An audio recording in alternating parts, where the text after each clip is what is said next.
Bismillahirrahmanirrahim. Assalamualaikum warahmatullahi wabarakatuh.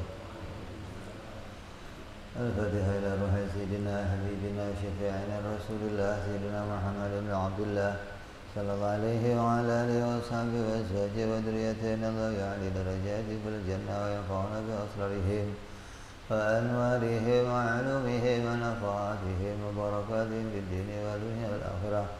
فيجعلنا من حزبهم يرزقنا من عبدهم ويتوفنا على ملتهم ويحشرنا في زمرتهم بالعافية والسلامة لهم الفاتحة. أعوذ بالله من الشيطان الرجيم. بسم الله الرحمن الرحيم. الحمد لله رب العالمين الرحمن الرحيم مالك يوم الدين. إياك نعبد وإياك نستعين اهدنا الصراط المستقيم صراط الذين أنعمت عليهم غير المغضوب عليهم ولا الضالين آمين. بسم الله الرحمن الرحيم.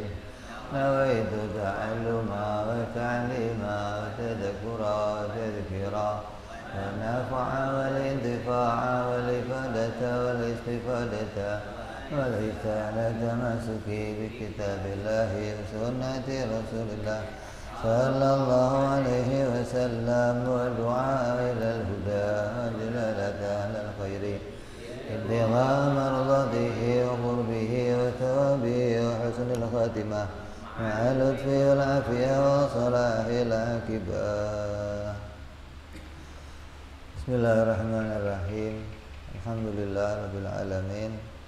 الصلاة والسلام على أشرف الأنبياء والمرسلين سيدنا وحبيبنا وشفيعنا ومولانا محمد وعلى آله وصحبه أجمعين. أما بعد.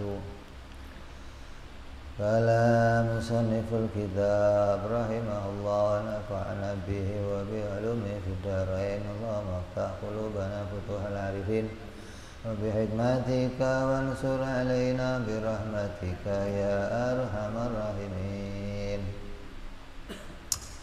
Ila anqal.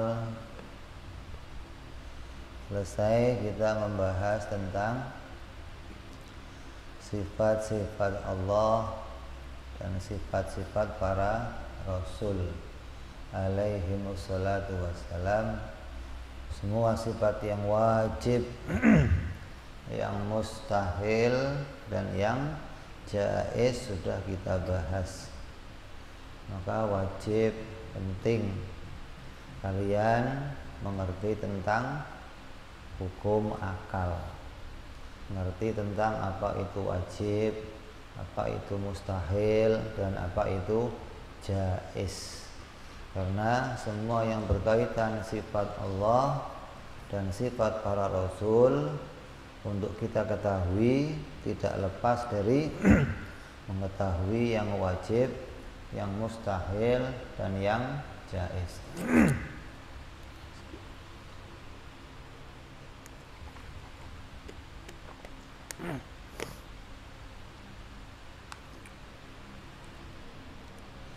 Orang yang enggak mengetahui wajib, mustahil, dan jaiz, kata Imam Haramain, sama seperti orang yang tidak berakal.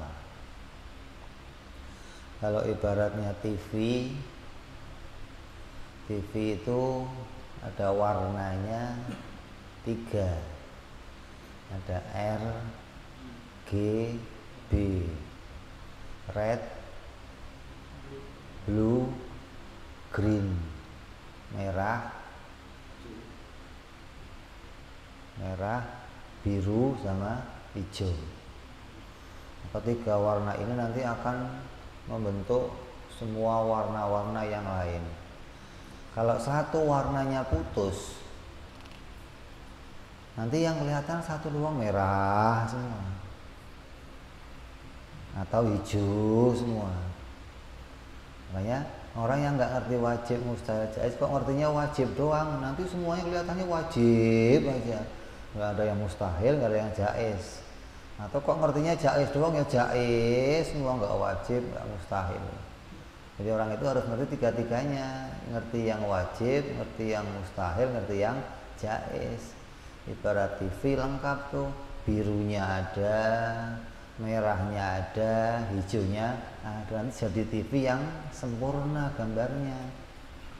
Jadi kalau mandang sesuatu nggak pakai 3 ini, ibarat kamu kehilangan satu warna, nanti hilang semua pandangan kamu, ya. Jadi dengan 3 inilah kita akan mengenal sifat-sifat Allah dan sifat-sifat para Rasul. Dan gak cuma sebatas itu, sampai nanti kita akan mengenali semua ayat-ayat Al-Quran, semua hadis-hadisnya Rasulullah. Itu gak lepas dari yang wajib, yang mustahil, yang jaiz. Ini secara ilmu tauhid dipandang dari arah hal tersebut. Setelah selesai membahas tentang uluhiyah dan nabawiyah, maka yang termasuk pula harus kita imani, kita i'tiqadkan adalah bab sam'iyat, yang berkaitan sama semua yang kita imani berdasarkan beritanya Nabi Muhammad sallallahu alaihi wasallam. Wa qad tammatil khamsuna aqidatan bi adillatiha, maka kita telah sempurna mengetahui 50 akidah beserta dalil-dalilnya asyarifah yang mulia. Wal nadhkur syai'an, lalu musannif akan menyebutkan sesuatu mimma yajibu i'tiqaduhu, dari apa yang wajib diyakini, minal umur lati adillataha sam'iyat, yang wajib kita ketahui yang mana dalilnya bukan dalil akli tapi dalil sam'i, dalil yang kita dengar dari Nabi sallallahu alaihi wasallam. Fa'lam, maka ketahuilah, annahu, bahwa sungguhnya yajibul iman, wajib kita mengimani, bi anna, bahwa sungguhnya li nabiyina, bagi nabi kita sallallahu alaihi wasallam, haudon, beliau memiliki haud. Haud itu telaga, disebut telaga Kausar, telaga yang ada di akhirat nanti, yang mana siapa yang meminumnya tidak akan lagi merasakan haus, tidak akan lagi merasakan lapar untuk selama-lamanya. Nanti andai dia kok dimasukin neraka, ya di neraka nggak ada hausnya, nggak ada laparnya. Dia masuk surga ya sudah nggak ngerasain lapar dan haus. Makan ya makan aja sepuasnya, nggak ada orang makan kenyang di surga, nggak ada. Karena kenyang itu jadi apa? Penghalangnya orang makan, manek. Nanti istri kamu masak makanan enak, lagi enak-enaknya, kenyang, berhenti udah. Di surga nggak ada kenyang, nggak ada. Maka kamu boleh makan sepuas-puasnya, sebebas-bebasnya. Di mana letak haudnya Nabi? Di mana letak telaganya Nabi? Ulama berbeda pendapat.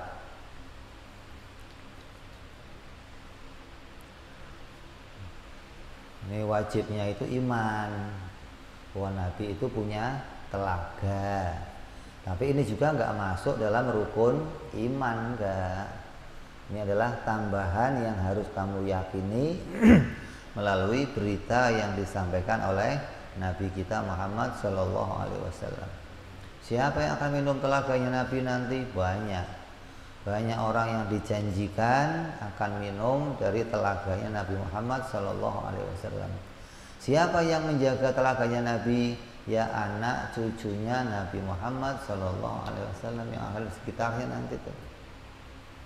Maka nanti orang yang ikut perahunya Nabi, ikut perahunya anak cucu Nabi akan dipanggil nanti, ya, masuk kelompoknya Nabi Muhammad Sallallahu Alaihi Wasallam, bisa mendekati kepada telaganya Nabi Muhammad.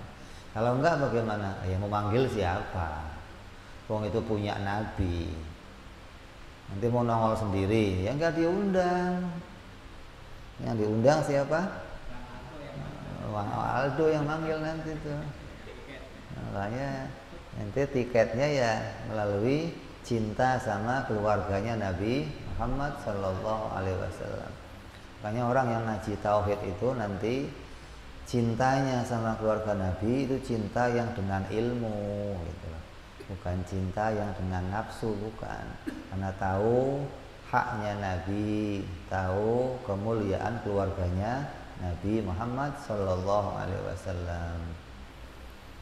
Sampai dikatakan dalam hadis, orang yang di dalam Ramadan dia memberi makan orang lain yang berpuasa hingga dia kenyang, kata Nabi, nanti akan aku berikan hadiah minum dari air telaganya Nabi Muhammad Sallallahu Alaihi Wasallam. Di antaranya orang-orang yang akan diberikan kenikmatan berupa minum air telaganya Nabi Muhammad Sallallahu Alaihi Wasallam. Begitupun banyak lagi yang lain yang dijanjikan Nabi akan diundang untuk masuk dalam telaga tersebut. Di telaga Nabi ini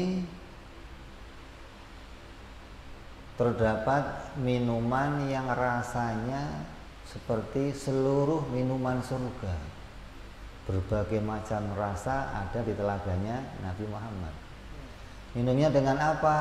Ada cawan-cawan yang terbuat dari emas yang ada di sekitar telaganya Nabi, yang disiapkan untuk orang yang dipanggil akan diberikan minum dari air telaga tersebut dengan cawan-cawan emas yang ada di sekitarnya. Cawannya yang bikin siapa? Pabrik, order gitu. Ya dibikin sama Allah Subhanahu wa Ta'ala. Maka dengan keyakinan ini kita meyakini bahwa seluruh yang ada di dunia juga itu diciptakan oleh Allah secara hakikatnya. Wal jahlu bi kauni ba'da sirat au qablahu la ya'dzur. Adapun orang yang tidak mengetahui tentang telaganya Nabi, apakah telaganya itu setelah menyeberangi jembatan Sirat atau sebelum jembatan Sirat, dikatakan la ya'dzur. Tidak menjadi orang yang keyakinannya rusak, nggak berbahaya.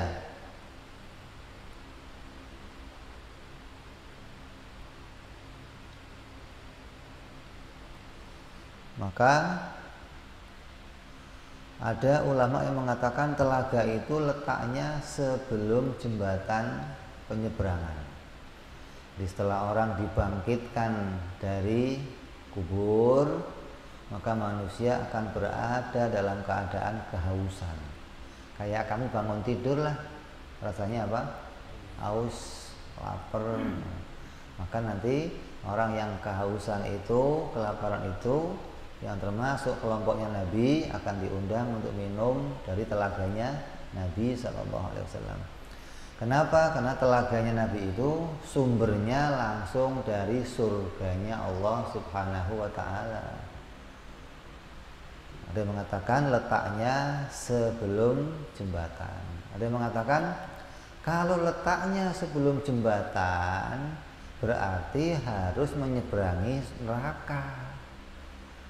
Karena jembatan itu bawahnya adalah api neraka. Setelah itu baru surga. Lah nyambungnya gimana? Nanti pipanya gimana? Lo kira pakai pipa pralon nyambungnya? Maka yang memikirkan hal itu meyakini bahwa telaga itu berarti letaknya setelah jembatan gitu. Karena telaga itu bersambung dengan telaga yang ada di surganya Allah Subhanahu wa Ta'ala. Tapi ulama lain mengatakan enggak, letaknya sebelum jembatan. Jadi beda pendapat nih, kamu boleh meyakini sebelum jembatan atau setelah jembatan Shiratal Mustaqim.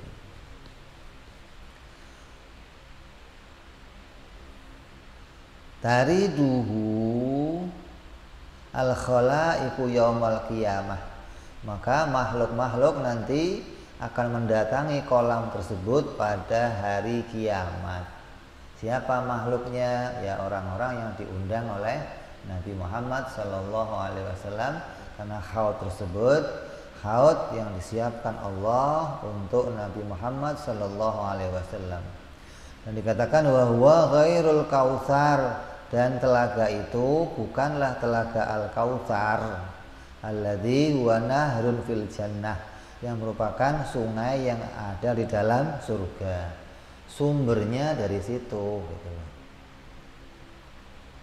Menjadi telaga yang disiapkan Allah untuk telaganya Nabi Sallallahu Alaihi Wasallam. Katakan kan inna a'toina kal kausar.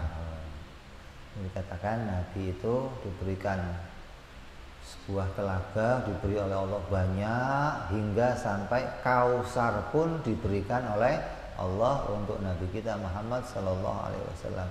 Di sumbernya dari situ, maka dari sinilah orang beda pendapat lah. Kalau sumber dari situ, lewat nerakanya gimana nih?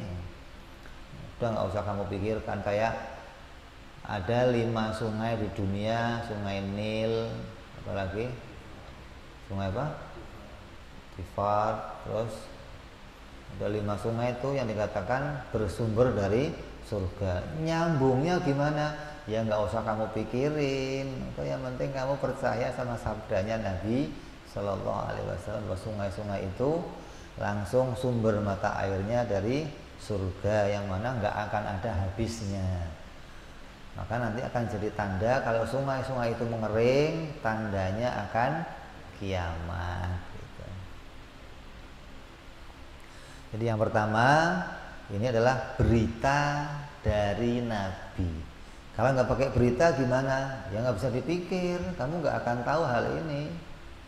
Seperti berita tentang malaikat, tentang jin, itu diantara berita yang kita peroleh dari Nabi Sallallahu Alaihi Wasallam. Karena kalau nggak dari Nabi, kamu nggak akan dapat berita tersebut, nggak bisa dipikirkan.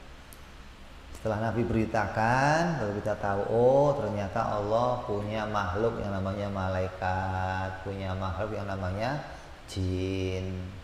Makanya nggak perlu kamu ngintip-ngintip jin pakai apa? Teropong, kamera, pengen lihat dunia lain. Ngelihat jin, ngelihat malaikat pakainya kuping. Jangan pakai mata, jangan pakainya kuping. Kenapa? Itu berita sam'iyat, berita yang kita dengar dari beritanya Nabi Muhammad Sallallahu Alaihi Wasallam. Wa mimma yajibu i'tiqaduhu, dan diantaranya pula yang wajib kita i'tiqadkan, kita yakini, Anahu sallallahu alaihi wasallam, bahwasanya Nabi kita Muhammad sallallahu alaihi wasallam yashfa'u yaumal qiyamah fil fasril qadha, bahwa Nabi Muhammad akan memberikan syafaat nanti pada hari kiamat, pada faslul qadha, yaitu hari penentuan yang memisahkan manusia, mana yang masuk kelompok kanan, mana yang masuk kelompok kiri, mana ashabul yamin, mana ashabul shimal. Maka di masa itu orang-orang akan semua berusaha ikut kepada benderanya Nabi Muhammad sallallahu alaihi wasallam.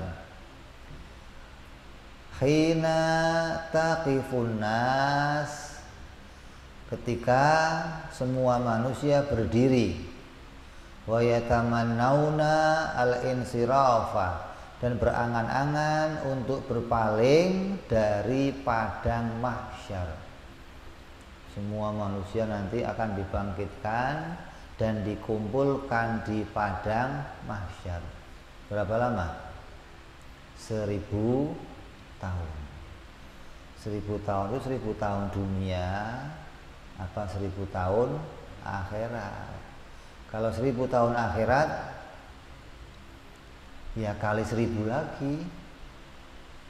Karena satu hari di akhirat sama kayak 1000 tahun di dunia.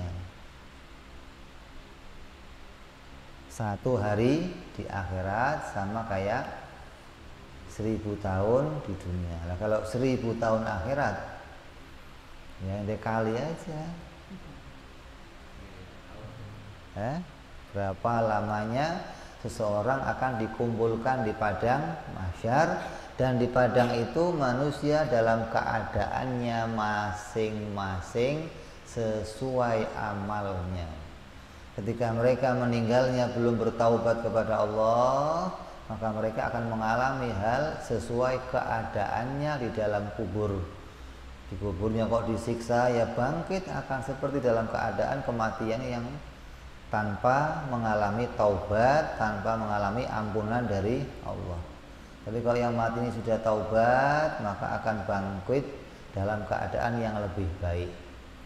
Maka mereka akan dikumpulkan di padang tersebut selama 1000 tahun dalam keadaan yang berbeda-beda antara satu manusia dan manusia yang lainnya.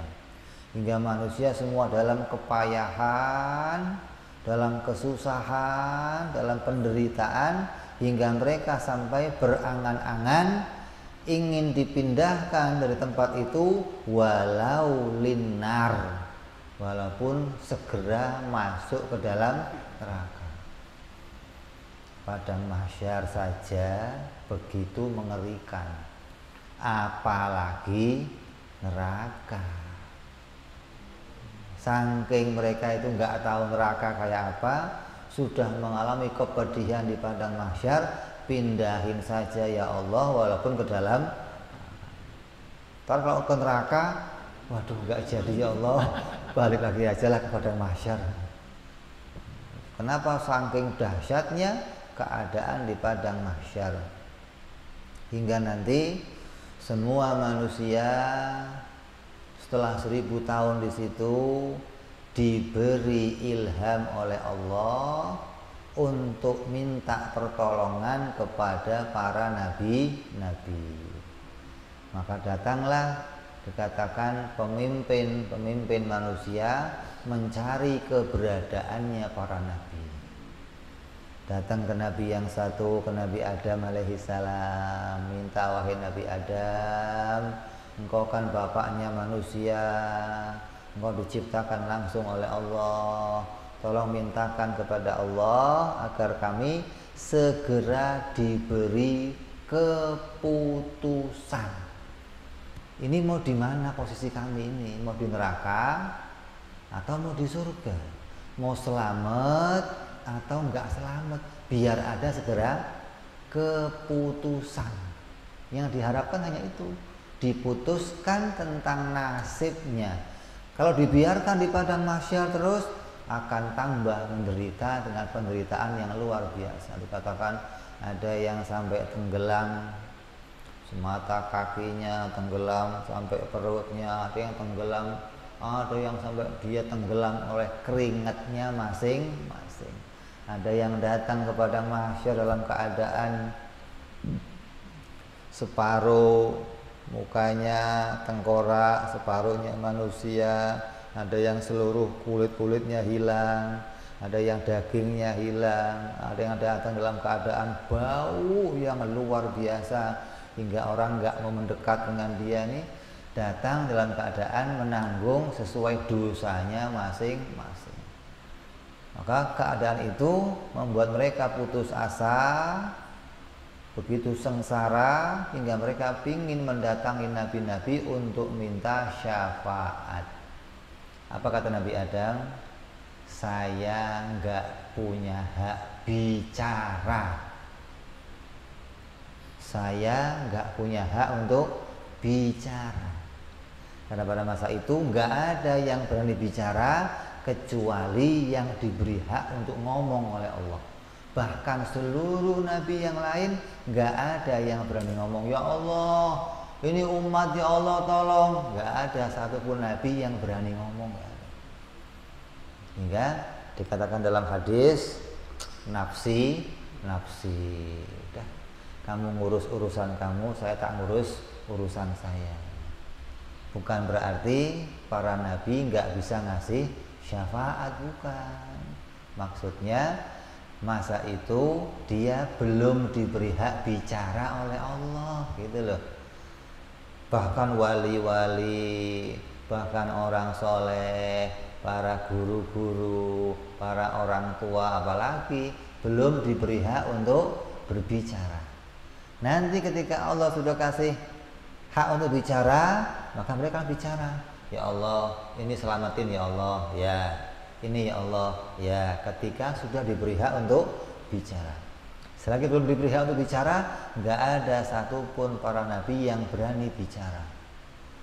Dari Nabi Adam nggak berhasil, pindah ke Nabi Idris, pindah ke Nabi Nuh. Dari nabi yang satu ke nabi yang lain dikatakan 100 tahun. Untuk nyari nabinya itu 100. Kenapa? Alamatnya di mana? Gak ada gang, gak ada lontrong, gak ada jalan. Hah? Mau nyarinya gimana? Nanya sini, nanya sana, terus mana nabi yang lain, terus sampai ketemu. Ketemu nabi yang satu ngomong, saya gak punya hak bicara. Nafsi. Jangan diartikan saya punya dosa banyak. Jangan begitu ngartinya. Ntar akhirnya kita paham nabi dan umat gak ada bedanya. Nabi punya dosa, kita punya dosa. Nabi Adam kok nggak bicara, kenapa? Nggak diberi hak bicara. Gitu, bukan dosa Nabi Adam kan banyak. Kok kayak dosa saya, dosanya banyak. Kalau saya dosanya banyak, Nabi Adam kok dosanya banyak, gimana? Semua nabi maksum, dijaga oleh Allah dari kesalahan. Artinya Allah mengampuni semua kesalahan nabi yang terdahulu dan yang belakangan. Tandanya mereka diberikan oleh Allah prioritas sebagai orang yang suci, orang yang dijaga dari satu dosa, hingga tidak akan ada hisab untuk para nabi. Dari Nabi Adam ke Nabi Nuh, jawabannya sama. Nabi Nuh pindah ke nabi yang lain sampai ke Nabi Ibrahim, jawabannya sama. Ente kan Khalilullah, Nabi Ibrahim, ini kekasihnya Allah, sama. Saya nggak diberi hak untuk bicara hari ini. Faslul qadha, masa penentuan, masa pengambilan keputusan, nggak ada yang dikasih hak untuk bicara. Sampai satu nabi ke nabi yang lain, sampai ke Nabi Isa alaihi salam. Kata Nabi Isa, kalau kamu punya sesuatu, kamu simpan di dalam kotak, lalu kamu tutup kotaknya, kamu kunci. Kalau kamu ingin ambil sesuatu dari kotak itu, caranya gimana? Ya cari kuncinya. Buka kuncinya, nah bisa kamu ambil sesuatu. Kalau kamu pengen dapat syafaat, pertolongan, cari yang punya hak bicara hari ini, yang punya kunci untuk ngasih syafaat. Siapa? Hanya Nabi Muhammad Sallallahu Alaihi Wasallam. Maka semua kelompok mendatangi Nabi Muhammad Sallallahu Alaihi Wasallam. Ketika sampai sama Rasulullah, maka Rasul menyambutnya. Mari sini. Semua disambut oleh Rasulullah Sallallahu Alaihi Wasallam. Fayashfa'u, maka Nabi memberikan syafaat fi insirafihim minal mawaqif, yaitu rupanya apa? Semua kelompok-kelompok yang dipilih oleh Nabi akan dipindahkan dari tempat tersebut. Setelah datangnya manusia ke Rasulullah, maka Rasul baru bicara kepada Allah, ya Allah, berikanlah syafaat kepada mereka. Maka Allah ngasih izin, Muhammad ngomong, yang mau ente pilih mana pilih, yang mau ente tolong mana ambil. Semua urusan kamu, pilih orang-orang yang kamu sukai. Maka pada masa qadha itu fayashfa'u nabi, maka Nabi ngasih syafaat dengan apa? Memilih kelompok-kelompok yang iman kepada Allah dan iman kepada Nabi Muhammad sallallahu alaihi wasallam. Nabi tahu hati kita. Nabi tahu mana orang yang munafik, yang cinta sama Rasulullah, yang pura-pura cinta, yang enggak cinta, Nabi tahu. Hingga semua kelompok pingin ikut kelompoknya Nabi Muhammad sallallahu alaihi wasallam. Masa itu semua dipindahkan, nggak ada yang ketinggalan, nggak ada. Tapi nggak semuanya masuk kelompok Nabi Muhammad sallallahu alaihi wasallam. Nabi punya kelompok tersendiri yang berjalan dipimpin oleh Rasulullah sallallahu alaihi wasallam, yang lain berjalan dengan kelompoknya yang lain. Semua pingin masuk kelompok Nabi, Nabi mencegahnya. Ini bukan kelompok saya. Kenapa? Nabi tahu mana yang kafir, mana yang munafik, mana yang enggak cinta sama Rasulullah, mana yang enggak cinta dengan sesungguhnya. Nabi tahu hati mereka. Hingga banyak kelompok yang mengatakan, ya Rasulullah, saya ini umatmu, saya dulu pernah ngaji ya Rasulullah, saya pernah bangun majelis, saya pernah begini, pernah begini. Kata Rasulullah, mana buktinya? Rasul tahu bagaimana hati mereka. Ketika dilihat nggak ada tanda di hati mereka yang menunjukkan dia orang yang bisa masuk kelompoknya Nabi Muhammad SAW, maka ditinggalkan. Hingga Nabi berangkat dengan kelompoknya, kelompok yang banyak, yang dikatakan sepertiga isinya, 2/3 isinya surga adalah umatnya Nabi Muhammad SAW.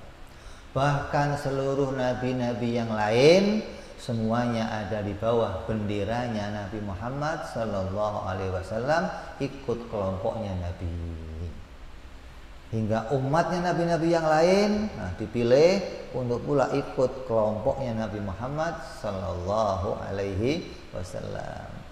Fayashfa'u fi insirafihim, maka Nabi memberikan syafaat dengan apa? Memindahkan mereka semua minal mawaqif, dari tempat perkumpulan, tempat berdirinya mereka, yaitu padang mahsyar.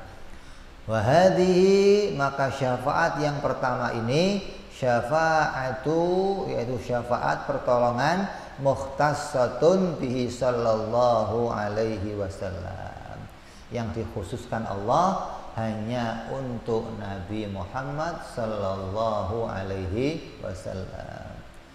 Jadi hadhihi syafa'atu mukhtassatun bihi sallallahu alaihi wasallam. Artinya masa itu yang diberi hak untuk bicara, meminta kepada Allah, memindahkan mereka semua adalah hanya Nabi Muhammad sallallahu alaihi wasallam. Ketika Nabi sujud, kata Allah apa? Irfa' ra'sak. Muhammad, angkat kepalamu. Sekarang bukan lagi waktunya untuk sujud. Fashfa' tu syafa'. Berilah syafaat orang-orang yang mau kamu pengen kasih syafaat. Maka Nabi memilih. Semuanya dipindahkan, tapi yang masuk kelompok Nabi dipilih oleh Nabi Shallallahu Alaihi Wasallam. Itu haknya Nabi yang diberikan oleh Allah Subhanahu Wa Taala. Maka syafaat yang pertama ini namanya apa? Syafaatul Uzma. Syafaat yang pertama, syafaat yang azim disebut namanya Syafaatul Uzma.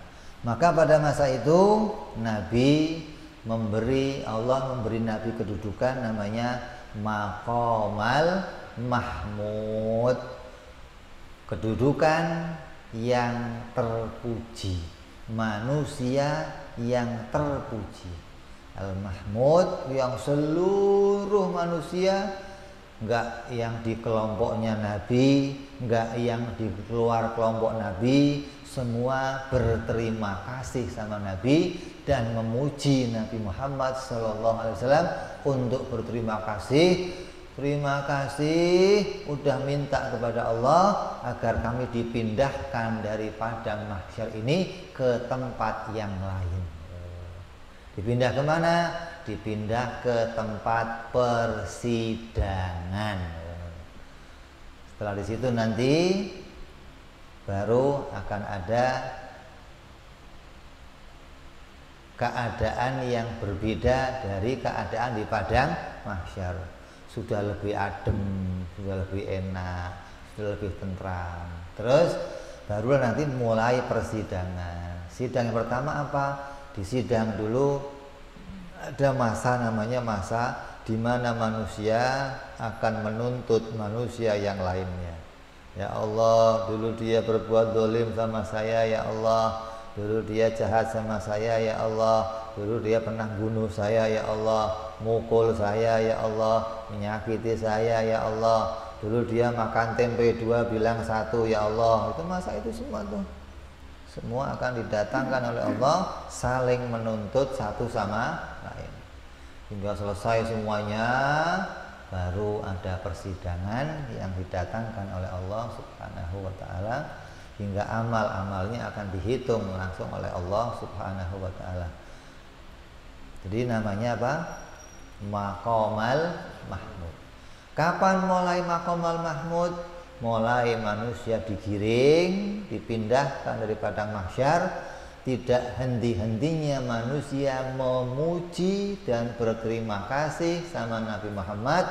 Sampai kapan? Sampai semuanya masuk surga dan masuk neraka. Selagi masih ada yang di luar, terus masih muji-muji Nabi. Untung ada Muhammad yang dipindahi dari padang mahsyar. Makasih. Untung ada Nabi Muhammad. Untung ada dia. Terus pujian ini akan terus muncul sampai semua manusia habis di luar, semuanya masuk surga atau masuk, barulah berhenti yang namanya Maqamal Mahmud. Ini namanya Maqamal Mahmud yang dipahami oleh Ahlus Sunnah wal Jamaah.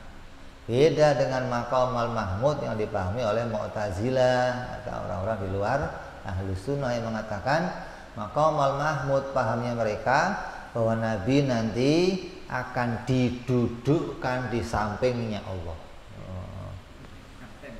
Penganten duduk bareng di singgah sananya Allah.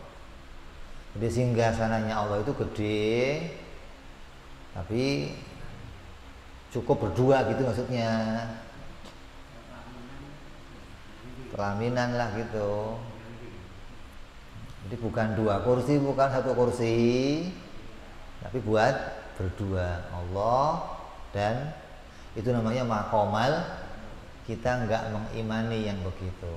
Kita mengimani maqamal mahmud itu adalah di mana Nabi dipuji oleh seluruh manusia, mau kafirnya, mau mukminnya, mau jinnya, mau yang munafik, mau yang iman, semua muji Nabi Muhammad Sallallahu Alaihi Wasallam untuk berterima kasih telah dipindahkan dari padang mahsyar. Yang tadinya mereka berangan-angan, udah ya Allah pindahin saja walaupun sampai ke neraka, ternyata dipindahkan dengan mudah ke tempat yang aman oleh Nabi Muhammad Sallallahu Alaihi Wasallam. Dan Nabi kita Muhammad Sallallahu Alaihi Wasallam memiliki syafaat yang lain. Syafaat Nabi nggak cuma satu itu syafaat yang khusus namanya.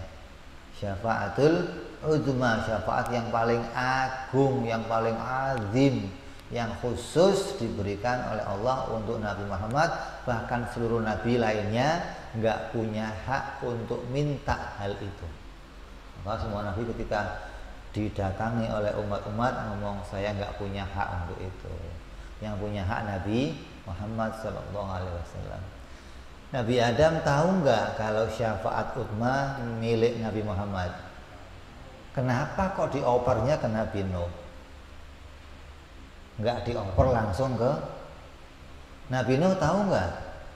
Kenapa ngopernya ke Nabi Ibrahim? Kok nggak dioper langsung? Kenapa? Karena semua nabi ditampakkan kemuliaannya, gitu loh. Bahwa semua nabi itu punya kemuliaan. Jangan dianggap oh yang mulia hanya Nabi Muhammad saja. Semua nabi tetap punya kemuliaan. Hanya saja mereka semua tidak diberi hak untuk bicara pada masa itu. Yang punya hak bicara hanya Nabi Muhammad Sallallahu Alaihi Wasallam. Nah, kalau ada orang ngomong, ya Allah, mudah-mudahan saya dapat syafaatul udma, ya Allah. Gak usah diminta, dikasih semua. Orang kafir juga dikasih. Jangankan ente yang mukmin, yang kafir aja dikasih, dipindahkan. Mintanya apa? Mudah-mudahan ketika dipindahkan masuk kelompoknya Nabi Muhammad Sallallahu Alaihi Wasallam. Itu yang diminta itu. Bukan hanya minta ke syafaatnya saja, syafaatul udma, tapi minta ketika dipindahkan nanti dari padang mahsyar, minta akan bisa masuk kelompok Nabi Muhammad Sallallahu Alaihi Wasallam. Terus syafaat yang lain juga dimiliki oleh Nabi Muhammad Sallallahu Alaihi Wasallam dan juga dimiliki nabi-nabi yang lain. Ini baru nih, Rasulullah punya syafaat, nabi-nabi yang lain juga punya syafaat, bahkan para wali, orang-orang soleh, orang tua, para guru-guru punya syafaat, tapi bukan syafaatul uzma. Apa diantaranya? Syafaat Nabi dalam hal memasukkan segolongan orang ke dalam surga tanpa hisab. Ketika semuanya digiring masuk kelompok Nabi Muhammad, apa yang terjadi? Nabi milih, kamu sini, masuk duluan, tanpa lewat masa persidangan. Ini yang istimewa. Prioritas. Nabi yang milih, kamu masuk. Ini namanya Nabi akan milih orang-orang yang khusus. Rupanya dikatakan 70.000 orang dipilih oleh Nabi untuk bisa masuk surga tanpa hisab. Cuman 70.000. Yang 70.000 satu orang ini nanti punya hak bawa orang lain lagi. Ente pilih. Nah,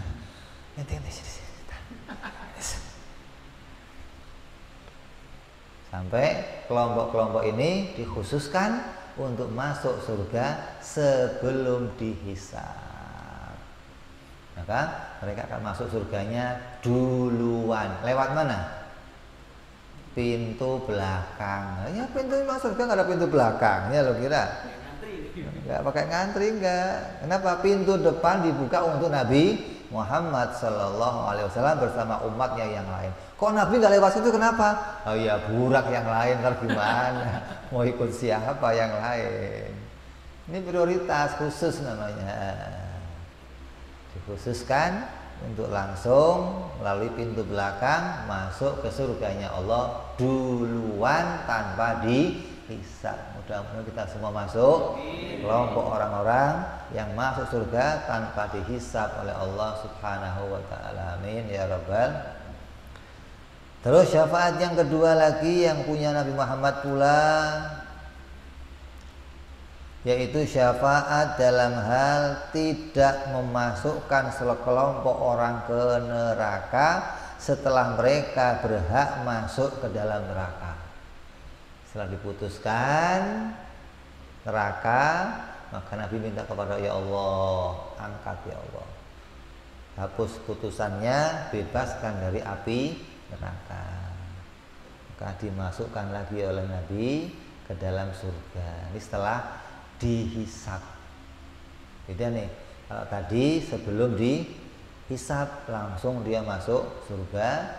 Ada yang setelah dihisab diputuskan masuk neraka, maka Nabi meminta Allah untuk membebaskannya dari keputusan masuk neraka. Ini pula khusus untuk Nabi Muhammad sallallahu alaihi wasallam.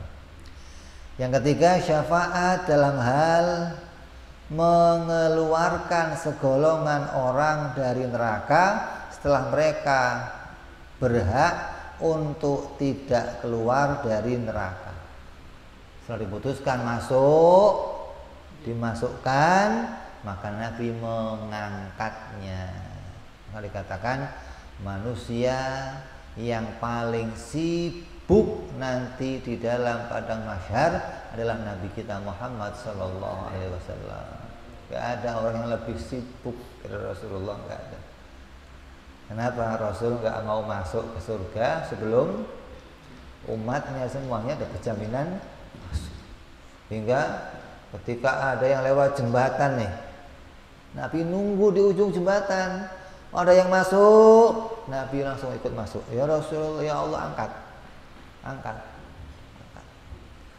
Ini hak-haknya Nabi memilih siapa ahli yang akan diangkat.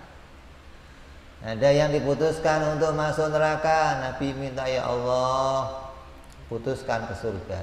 Hapus putusannya, dibebaskan dari putusan masuk neraka. Ini 3 keistimewaan yang dimiliki Nabi Muhammad SAW selain syafaatul uzma.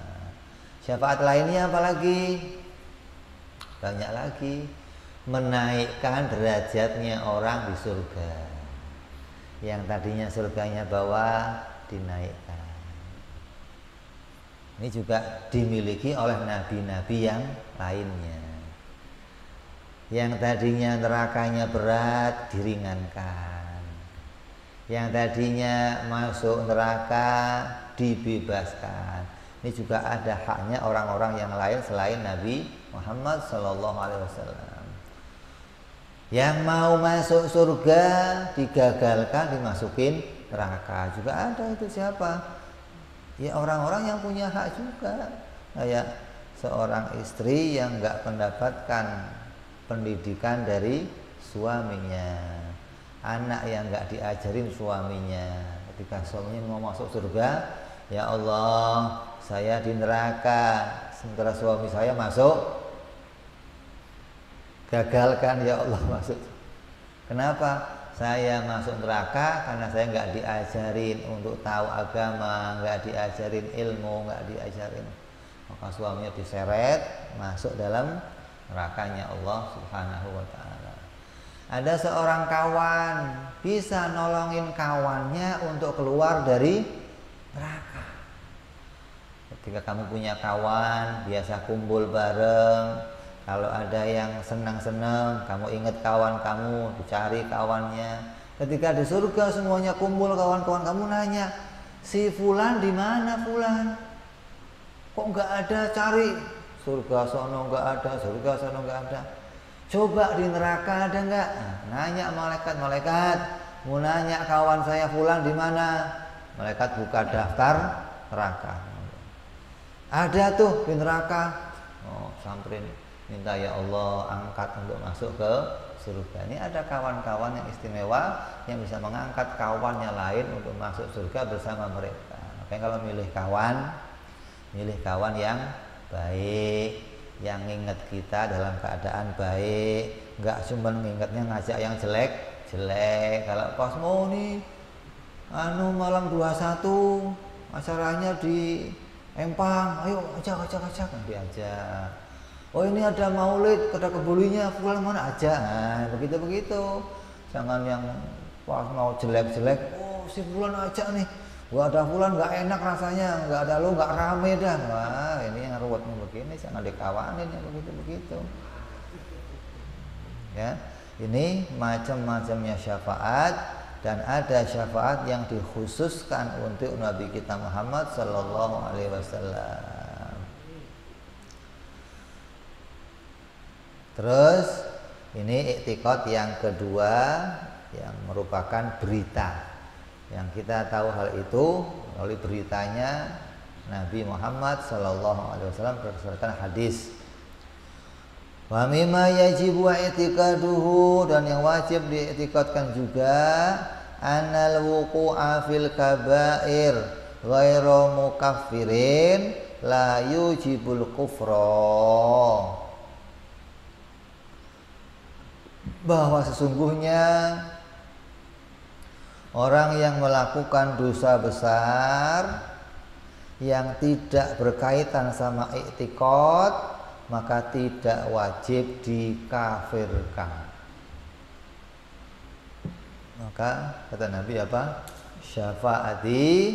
Syafaatku li ahlil kabair, untuk orang yang punya dosa besar. Di antaranya syafaat Nabi itu bagi orang-orang yang punya dosa-dosa besar tapi masih mau sholat, masih mau sholawatan, masih mau ikut maulid. Nah ini nih ada kemungkinan dapat syafaatnya Nabi Muhammad Sallallahu Alaihi Wasallam. Makanya kalau ada di Indonesia kok ada orang kerjanya minum arak, kerjanya judi, kerjanya zina, patuhnya sebadan, maulid kok hadir, jangan dilarang. Ini mereka yang punya hak dapat syafaatnya Nabi Muhammad kelak di akhirat. Ketika mereka nanti butuh, Nabi akan tahu, oh ini pernah hadir maulid, di hatinya ada cinta, di hatinya ada harapan selamat, diangkat oleh Nabi Muhammad Sallallahu Alaihi Wasallam. Maka orang yang punya dosa besar, ngelakuin dosa tiap hari, maksiat tiap hari, selagi itu enggak ranahnya keyakinan, enggak mencong i'tiqadnya, tidak boleh dikafirkan. Enggak pernah sholat seumur hidup, enggak kafir. Enggak pernah puasa seumur hidup, enggak kafir, asal di hatinya masih meyakini sholat itu kewajiban, puasa itu kewajiban. Maka dia meninggalkannya karena malas, meninggalkannya karena belum mau mengerjakan, tapi di hatinya yakin bahwa dia dalam keadaan berdosa, maka orang tersebut tidak boleh dikafirkan. Gitu.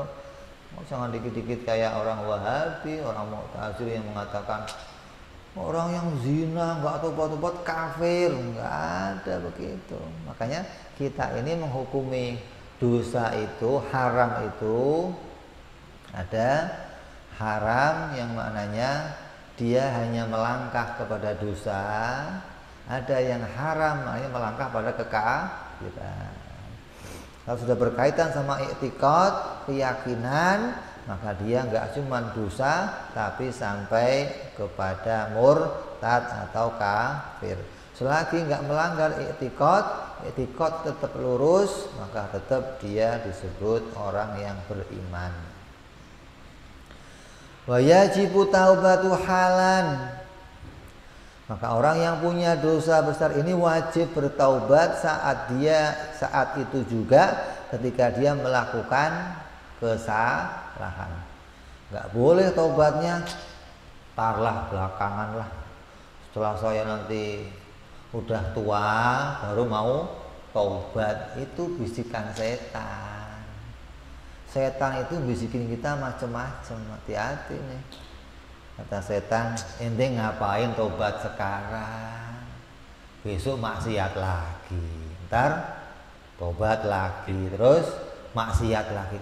Tobatnya ntar aja, sudah tua baru tobat. Itu setan tuh begitu, ngasih begitu. Jangan ikut bisikan setan. Setan kalau mau tobat sekalian, selesai berhenti gitu. Jangan hari ini tobat, besok maksiat, tobat maksiat. Kata Zainuddin namanya tobat apa? Sambel. Makan sambel pedes tobat. Ini sambel tobat. Besok nanya lagi, ini nggak ada sambelnya. Lu kemarin katanya tobat. Iya nggak sambel, nggak enak. Jadi wajib orang yang berbuat maksiat segera bertaubat halan minul dunubi walau sogirotan, walaupun dosanya dosa kecil. Setiap itu perkara yang berdosa wajib segera ditaubati. Lah besok maksiat lagi nggak ada urusan, sekarang yang penting taubat. Karena kewajibannya orang yang maksiat taubat. Selagi kamu masih mau taubat, kamu masih dalam keadaan kebaikan.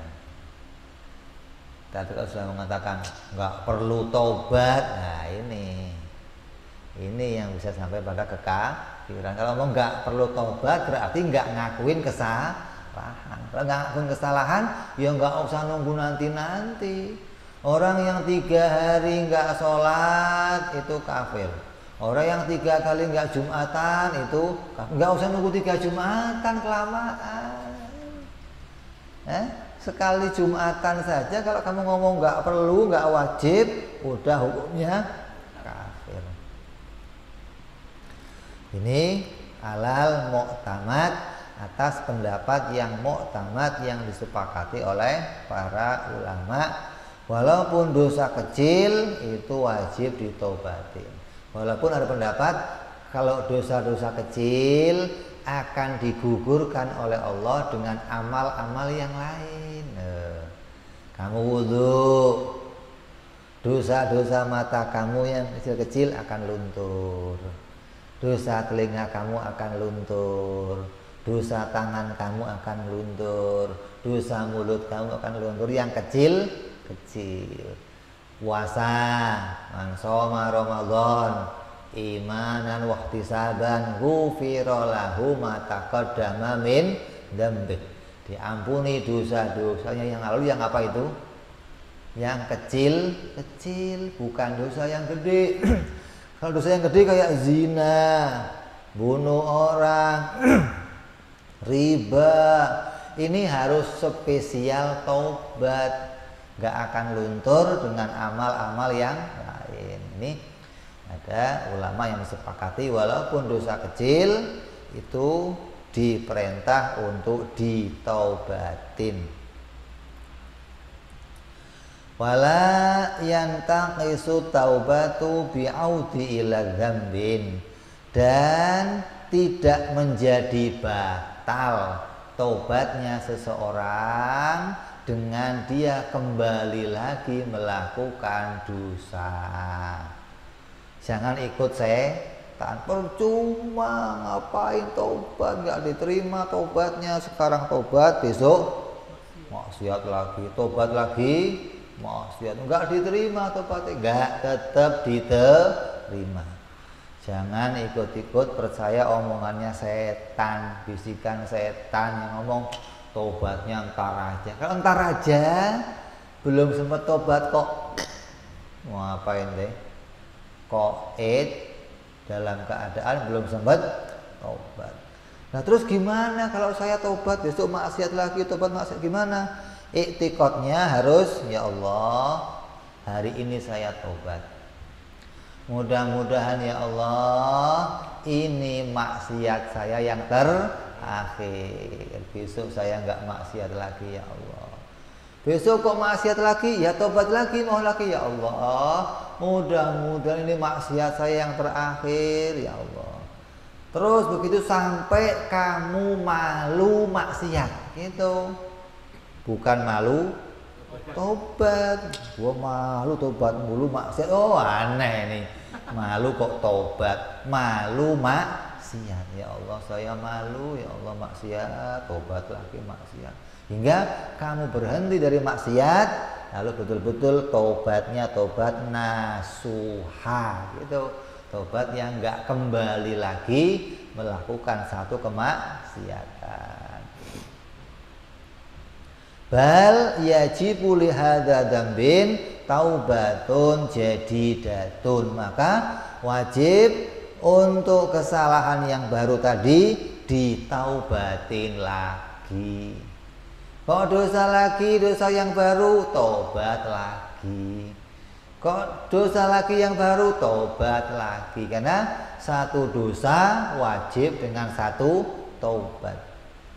Kok dosanya banyak, ya tiap dosa taubat, tiap dosa taubat. Itu kewajiban orang yang melakukan kemaksiatan.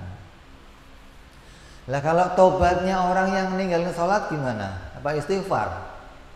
Ya enggak, diganti sholatnya. Ya Allah saya meninggalkan sholat ya Allah, bukan astagfirullah, bukan, diganti sholatnya, diqadha. Dosanya orang yang ninggalin puasa ya diganti puasanya gitu. Dosanya orang yang ninggalin haji ya diganti hajinya, ninggalin zakat ya dikodok zakatnya, terus begitu. Nah kalau dosanya saya yang melakukan kemaksiatan sama orang lain gimana? Ya ditobatin. Tobatnya bagaimana? Minta maaf kepada orang yang kamu maksiati, yang pernah kamu dolimi hartanya, pernah kamu dolimi dirinya, kamu pukul, pernah kamu ambil, pernah kamu minta taubat. Lah kalau orangnya sudah mati gimana, Bib? Nah ini. Ya cari keluarganya. Minta doanya.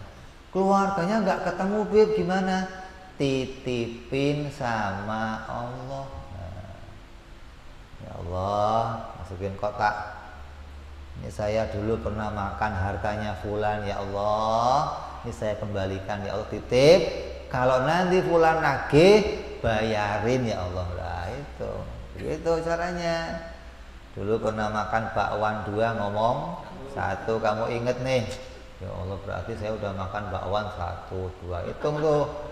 Ya Allah, ini saya sedekah, ya Allah. Niatnya buat bayar bakwan. Niatin. Nanti ketika ditagih, Allah ambil siapin amalnya nih. Buat kamu amalnya. Nggak bakal nuntut lagi. Sudah kamu bayar di dunia. Diniatkan itu taubatnya orang yang ngelakuin kesalahan dengan caranya masing-masing. Kalau ninggalin kewajiban Allah ya diganti. Kalau berkaitan sama manusia ya minta keridhoannya. Terus wajibu ala syahsi ayyajtanibal qibar. Wajib kepada tiap-tiap orang untuk menjauhi dirinya dari al-kibir, kesombongan, wal hasada, dan menjadi orang yang hasud, wal ghibata, dan orang yang ghibah. Liqaulihi sallallahu alaihi wasallam, inna li abwabis sama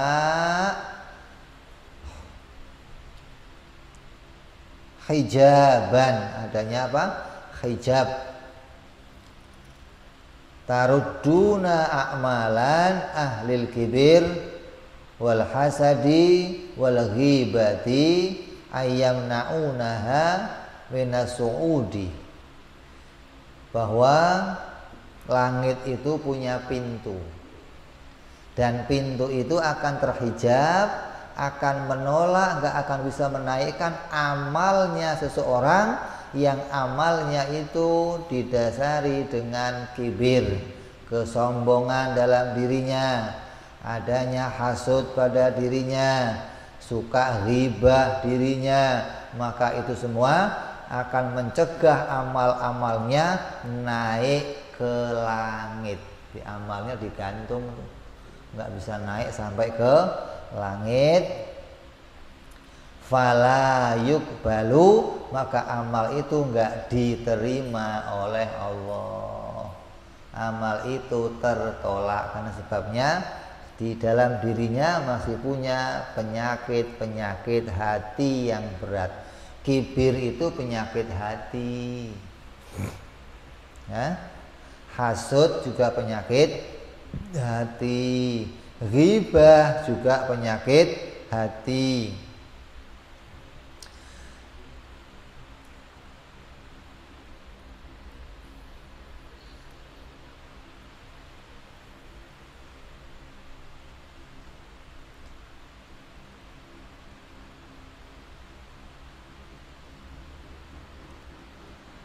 Kibir itu yang bagaimana? Kibir itu tidak mau menerima kebenaran dari orang lain. Sombong. Sombong itu maksudnya bukan gua lurah. Kalau lurah ngomong gua lurah sombong enggak? Ya enggak, memang bener dia lurah, ngomong lurah ya bener, bukan lu sombong lu lurah aja. Lah gua ngomong RT gitu maksudnya. Masa ada lurah ngomong RT? Sombong itu maknanya nggak mau menerima kebenaran dari orang lain. Artinya dia lurah, dikasih tahu sama RT, sama RW, Pak jangan begitu Pak, kan gua lurah. Itu namanya sombong. Sombongnya bukan karena lurahnya, tapi nggak mau menerima kebenaran dari orang lain gitu loh. Jadi sebuah berita, sebuah nasihat, petunjuk itu hendaknya kamu terima walaupun datangnya dari anak kecil, datangnya dari orang yang nggak kamu sangka, dari siapa saja. Kalau kamu nggak terima ini, tandanya hati kamu keras, tandanya hati kamu tertutup oleh sesuatu.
Jadi kibir itu kayak iblis contohnya loh.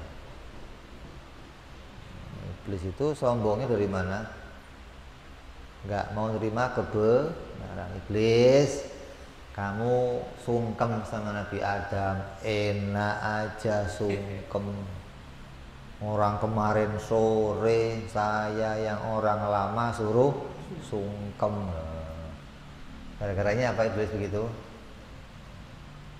Kelamaan jadi kiai di surga gitu. Saingan. Makanya kalau jadi imam masjid jangan lama-lama, diganti 3 tahun, ganti 5. Takutnya kayak iblis. Kelamaan nanti nggak mau dianggap yang lain kecil, yang lain di bawah saya, yang lain. Jadi RT begitu, sekian tahun ganti. Kalau enggak, ntar nggak mau diganti, betah. Presiden ya sama, 2 kali ganti, jangan kelamaan gitu. Takut, nah itu begitu. Iblis begitu gara-garanya kelamaan, hingga ketika ada orang yang mau menggantikannya menganggap orang lain jadi kecil. Jadi bukan omongan gua presiden begitu itu sombong, bukan. Ketika nggak mau menerima nasihatnya orang yang berupa kebenaran, baru namanya sombong gitu loh. Dikasih tahu Allah itu Tuhan, Tuhan itu Esa, dikasih tahu Nabi Muhammad utusan Allah, dikasih tahu ini penting ngaji. Apaan ngaji mulu, kapan kelar ngaji aja. Ngaji kok kelarnya kapan? Mati kelarnya ngaji itu. Thalabul ilmi minal mahdi, ini nggak dengar hadisnya. Ya, itu namanya sombong, orang yang tidak mau menerima kebenaran dari orang lain. Terus hasud itu apa? Wal hasadu tamani zawali ni'amil ghair, yaitu hasud itu berangan-angan hilangnya nikmat pada orang lain. Sawaun kana tamanna ayati lahu, baik itu angan-angan itu agar nikmat tersebut datang kepadanya, au lihasadin, aulah atau enggak.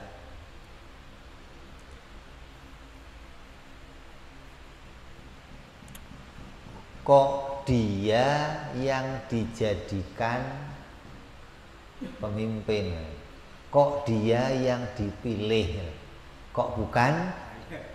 Walaupun enggak ngomong bukan saya, bukan. Kenapa kok dia ya? Jangan dialah. Itu sudah hasud. Apalagi ditambah kenapa enggak saya, itu lebih hasud lagi gitu loh. Double hasud itu. Berangan-angan agar itu enggak sama dia sudah bentuknya hasud. Jadi kesalahan iblis yang pertama itu hasud. Gara-garanya mencegah kenikmatan yang diberikan Allah kepada orang lain. Nah, setelah hasud nanti muncul kibir, enggak nerima.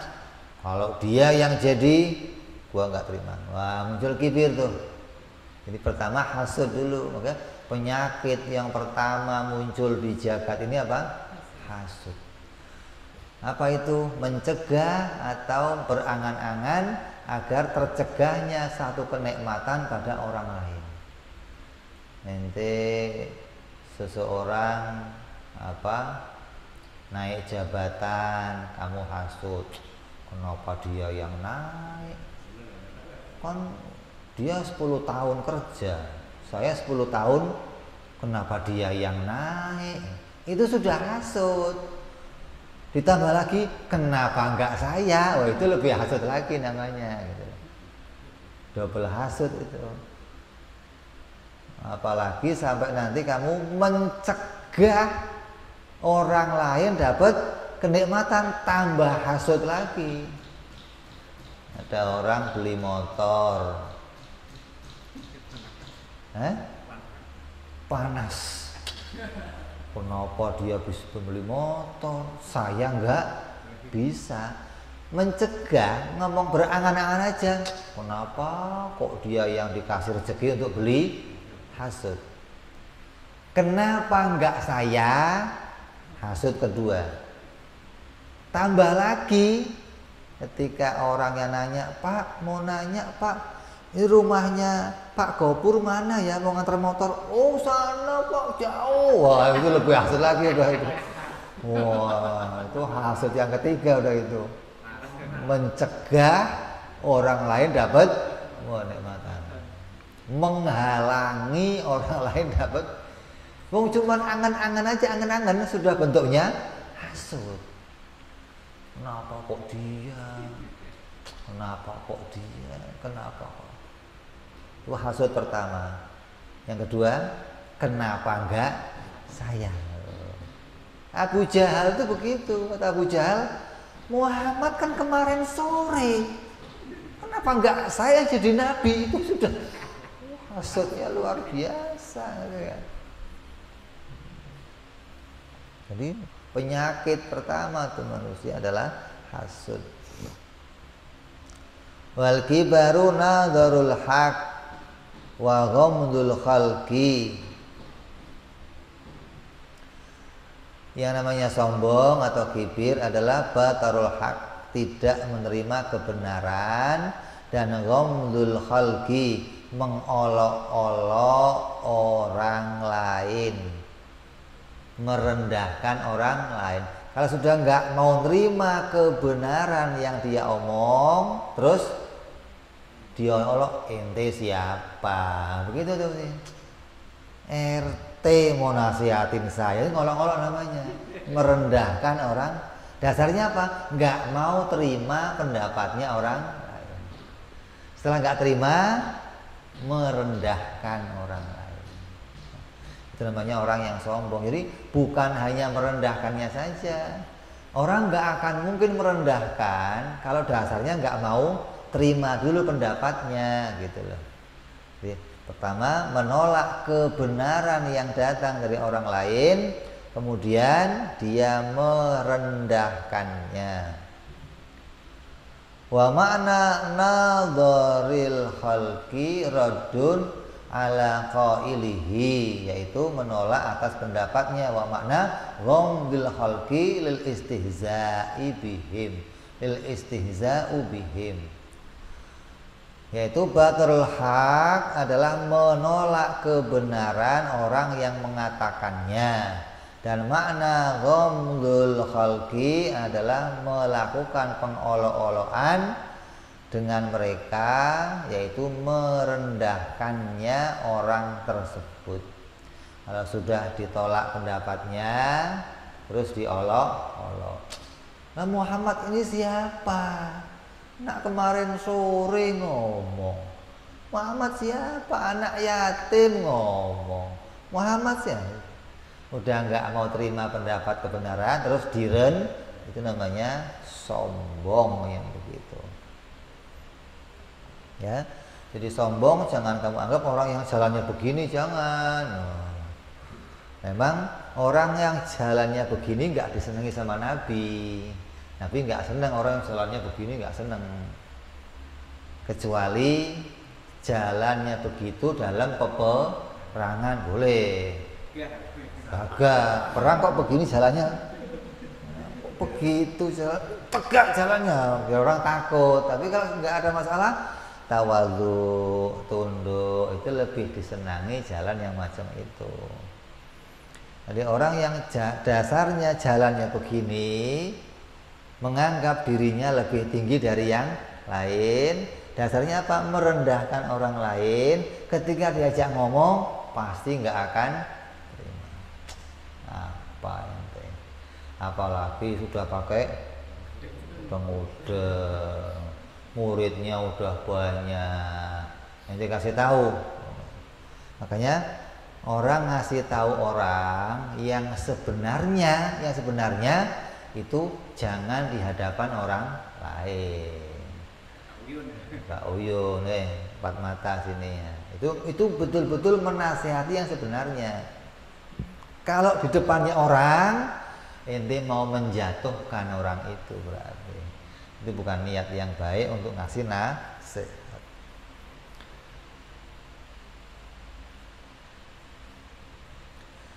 Kalau ghibah apa ghibah? Ghibah itu ya ngomongin kejelekannya orang lain. Yang bagaimana? Yang orang itu kalau kejelekannya diketahui orang, dia nggak seneng gitu loh. Kamu omongin, maka namanya ghibah. Sama kayak makan daging saudaranya. Makanya orang yang ghibah itu di zaman Nabi pernah ditampilkan. Ada orang yang ghibah dipanggil sama Nabi, Nabi ambil baskom, disuruh ngelongok ke baskom, tahu keluar semua isinya daging busuk keluar semua. Ini habis ngapain? Ngomongin orang lain. Sama aja makan daging saudaranya mentah-mentah. Kenapa? Karena saudaranya nggak senang itu diomongin. Kok diomongkan? Nah kalau yang di TV itu goso itu apa? Ghibah. So itu ghibah nggak? Enggak. Kalau orang yang kamu omong itu nggak tersinggung, ya bukan ghibah. Apalagi orangnya yang ngomong. Dia ngomong di media massa. Kamu omongnya sama orang lain, ya bukan ghibah.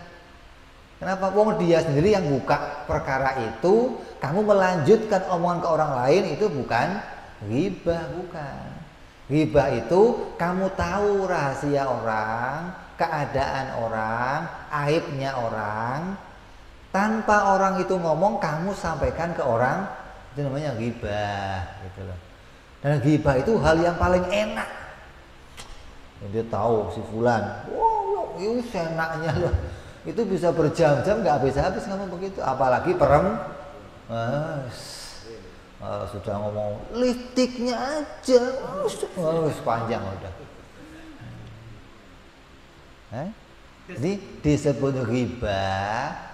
Andai berita itu sampai ke orang tersebut dia nggak seneng, kenapa ente omongin, itu ghibah namanya. Nggak hibah, malah kayak anggota DPR beramal, kamu ceritain, kasih duit kamu malah yang lain ceritain juga dong, itu bukan hibah namanya, gitu loh. Wah, keuntungan buat dia, malah suruh nge-share ente. Jadi ghibah itu andai orang itu tahu kamu ngomongin dan dia nggak seneng, aibnya dibuka, itu baru namanya ghibah. Selagi orang itu nggak seneng, ya nggak ghibah. Makanya kalau ngomongin orang yang kamu omongin itu wali-wali, nggak apa-apa. Kenapa? Nggak bakalan nggak seneng, malah seneng dia. Alhamdulillah, ya Allah diomongin. Kalau yang dia omongin bukan wali, mesti tersinggung. Kayak diceritakan siapa? Syekh Hasan Basri dilaporin, Syekh ente diomongin sama orang itu begini. Oh iya, ambil kurma kasih dia, hadiah. Seneng saya. Orangnya bingung nih, dilaporin kok dipikir bakal marah, malah kenapa? Dosa saya diambil sama dia, gimana saya nggak kasih hadiah? Orang yang tahu keuntungannya nggak akan makan. Itu namanya ghibah. Maka orang yang masih senang menghibah, membuka aibnya seseorang kepada orang lain, maka dia akan terhalang doanya di hadapan Allah. Orang yang masih hasud pada kenikmatannya orang lain akan terhalang doanya di hadapan Allah. Orang yang masih kibir, nggak mau terima kebenaran, terhalang doanya di hadapan Allah. Jadi orang itu kalau bisa tutupi aibnya orang lain. Ada orang lain kok maksiat, kamu tahu nih orang maksiat, tutupin buat kamu aja. Nggak usah kasih tahu orang lain, biarin itu antara dia sama Allah. Nah, orang yang nutupin aibnya orang lain akan ditutupi aibnya oleh Allah Subhanahu wa ta'ala. Nanti Allah yang nutupin.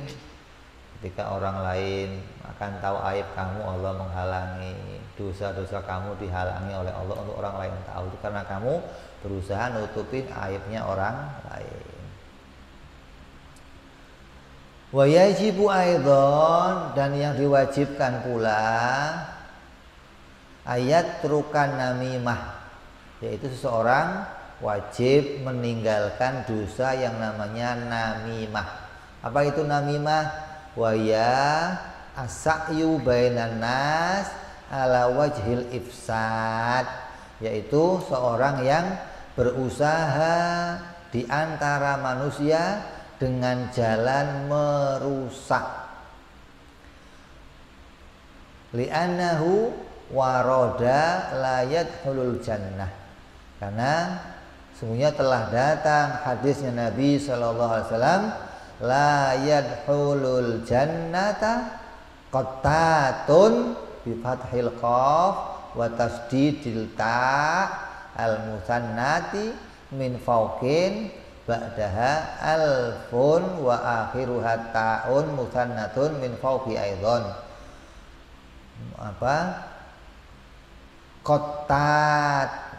Qattatun, tidak akan masuk surga, yaitu orang yang suka namimah atau mengadu domba. Ngadu domba itu ngomongin satu berita ke orang lain, tujuannya biar orang lain berantem. Ente ngobrol sama saya, ngobrolnya baik-baik. Fulan itu ya begini. Kamu yang nggak ngomong apa-apa, nggak terus jangan begitu dong, nggak, diem aja. Oh iya, udah selesai. Ente ke orang itu kata fulan, ente itu begini, masa lah ini. Namanya apa ini? Namimah. Itu kalau masih satu orang ke orang lain kecil namanya. Kalau sudah tingkatnya RT ke RT, oh lebih gede itu. Negara ke negara, wah lebih gede lagi. Kata Indonesia, ente negara kecil. Yang bener ente, ini perang negara, wah bisa ramai itu. Namimah itu nggak cuma kecil-kecilan, bisa gede. Kenapa? Karena yang diadu domba siapa nih? Kalau perorangan ya paling berantemnya kecil. Lah, kadang gara-gara berantem kecil orang Arab itu nanti suku sama suku perang. Iya, kenapa? Suku saya kok diotek sama ono? Oh, nggak terima. Semua suku keluar. Siapa yang mukul kamu? Si fulan. Samperin. Apa? Untuk balas. Karena sukunya dia ada di satu suku keluar lagi. Wah, suku sama suku gara-gara bisa negara perang, bisa ini hanya gara-gara namimah tuh, hati-hati. Tapi kalau ngomongin nggak niat ngadu domba, ya itu bukan disebut namimah, gitu loh. Ngomongnya mau klarifikasi, nih fulan ngomongnya begini, maksudnya begini. Oh gitu. Itu bukan ngadu. Tapi kalau sudah ngomongnya ente kata si anu begini, wah ini namanya jadi kompor kata orang itu. Ngomporin biar orang lain panas, biar orang lain marah.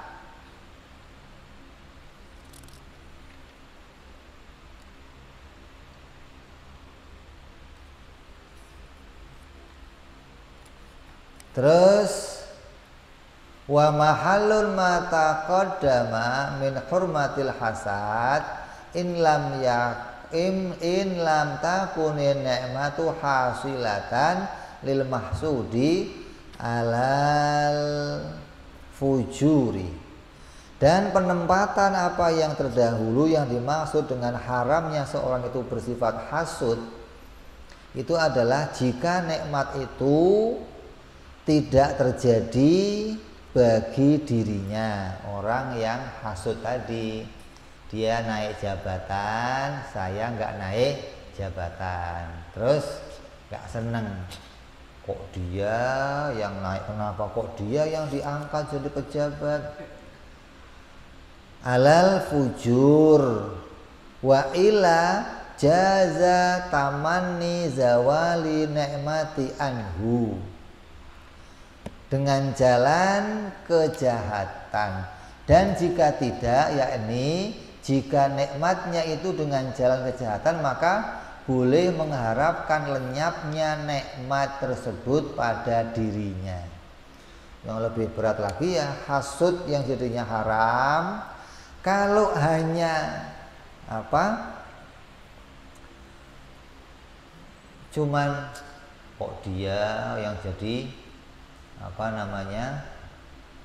yang jadi pejabat, padahal dia kan orangnya nggak bener, dia orangnya nggak beres, itu masuk hasud. Tapi dikatakan nggak jadi hasud yang membawa kepada dosa. Tapi kalau sampai menghalangi orang lain mendapatkan hal tersebut, itu yang jadi haramnya, gitu loh. Menghalangi itu biar nikmat itu nggak jadi jatuh ke orang tersebut, itu namanya kamu jadi membolehkan segala cara agar nikmat tersebut lenyap dari orang itu. Dia mau diangkat jadi jabat, terus kamu ungkap kejelekannya, kamu ini menghalangi nih. biar dia nggak jadi diangkat jadi pejabat. Tadilah ada motor datang ke rumah Gofur, nanya alamat, wow sana Pak jauh, bukan orang sini dia mah, salah alamat Pak. Itu namanya menghalangi gitu loh. Kalau masih Gofur bisa beli motor, kerjanya apa dia bisa beli motor, itu hasud, tapi nggak sampai menghalangi. Yang jadinya sampai haram kalau sampai kamu menghalangi kenikmatan yang datang pada orang lain. Kayak apa? Iblis itu menghalangi orang lain untuk ikut sama seorang nabi gitu loh. Bukan cuman kok dia yang jadi nabi, tapi sampai menghalangi, jangan ikut, ngapain itu ikut, itu sudah menghasut yang sampai bentuknya jatuh kepada perkara yang haram. Wa mimma yajibu i'tiqadu annahu ba'dha man irtakabal kaba'ir yu'adzibu lawahidan. Ini yang harus kita yakini nih. Pelaku dosa besar akan tetap disiksa meskipun hanya satu orang. Perwakilan. Kenapa? Karena sudah ada nas dari Allah. Allah akan menyiksa orang-orang, akan menyiksa pelaku dosa besar yang ketika dia matinya belum bertaubat. Makanya orang yang taubat itu harapannya taubatnya diterima oleh Allah Subhanahu wa taala. Jadi orang yang akan disiksa siapa? Orang yang matinya belum bertaubat. Nah kalau yang matinya taubat, harapannya nggak disiksa oleh Allah, aman nih. Orang yang mati sudah taubat, sholatnya udah dibayar, puasa dibayar, kedoliman dibayar, mati sudah taubat, maka dia akan dihilangkan dari siksaan Allah. Lah yang matinya belum taubat, tetap akan disiksa oleh Allah, walaupun nanti yang disiksa cuman satu orang, yang lain diampuni. Oh ini yang dosa banyak Allah ngampuni, orang sedunia diampuni, satu boleh aja, kan tetap kalamnya Allah bener kan, walaupun satu orang. Mau ente mewakili yang lain gitu. Udah ya Allah yang lain nggak usah disiksa semua ya Allah, cukup saya aja ya Allah yang disiksa. Kenapa? Udah yang lain diampuni semua ya Allah. Kan tetap kalamnya Allah kalam yang benar, sesuai dengan fakta, sesuai dengan ilmunya apa yang diucapkan, walaupun yang disiksa itu satu orang. Jadi nggak harus semuanya itu disiksa, nggak harus. Jadi orang yang disiksa oleh Allah itu pasti akan ada, walaupun nanti satu orang. Siapa itu? Orang-orang yang matinya tidak bertaubat. Lah yang matinya taubat bagaimana? Akan diampuni oleh Allah Subhanahu wa taala. Ini juga bagian dari etikot kita. Jangan sampai meyakini bahwa wah ini mau gak bakal selamat semuanya, azab semuanya. Enggak, bisa saja diampuni oleh Allah Subhanahu wa ta'ala. Makanya kalau tingkatannya kayak kita beda sama tingkatannya wali-wali. Wali-wali itu kalau lihat ada orang maksiat nih, minum arak, disko-disko, seneng hura-hura. Jika ada wali jalan sama murid-muridnya, diiring muridnya, kata muridnya apa? Calon neraka semuanya. Kata walinya apa? Ya Allah, mudah-mudahan Engkau bikin dia bahagia di dunia, Engkau bikin dia juga bahagia di akhirat. Kalau hatinya wali itu begitu, mendoakan kebaikan untuk orang lain. Berarti kan enggak neraka nih mas semuanya, ingkar sama Allah. Di hatinya nggak ada begini, nggak ada. Kan bisa saja semua diampuni, cuma satu perwakilan. Nanti kan enggak, neraka semua pantasnya ini, nggak ada yang surga udah. Beda hatinya seseorang yang sampai kepada Allah Subhanahu wa Ta'ala. Ini sesuatu yang menjadi batasan bahwa kita dilarang melakukan hal-hal tersebut, karena hal ini adalah bagian dari penyakit hati yang merusak hati kita, merusak kedekatan kita kepada Allah Subhanahu wa Ta'ala, yang menghalangi semua kemuliaan seseorang. Ketika kita bisa membersihkan ini semua, maka orang itu akan punya sifat ikhlas kepada Allah, ridho kepada Allah, akan bisa terima apapun yang jadi pemberian Allah pada orang lain, ikut bahagia kalau orang lain dapat kebahagiaan, senang dengan nasihatnya orang lain. Itu orang yang hatinya diberikan hati yang lapang, yang tahu datangnya itu semua dari Allah Subhanahu wa Ta'ala.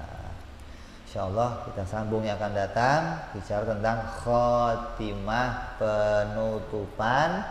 Kita akan tutup insyaallah pada malam Ahad, mudah-mudahan ya. Wallahu a'lam bishawab, wa ila hadratin nabi. Al-Fatihah. A'udzu billahi minasyaitonir rajim. Bismillahirrahmanirrahim. Alhamdulillahirabbil alamin arrahmanir rahim maliki yaumiddin. Iyyaka na'budu wa iyyaka nasta'in ihdinas siratal mustaqim siratal ladzina an'amta 'alaihim ghairil maghdubi 'alaihim waladdallin. Amin. Ya Rabbana a'tarafna bi annana qatarafna wa annana asrafna la ashrafna fatub 'alaina taubah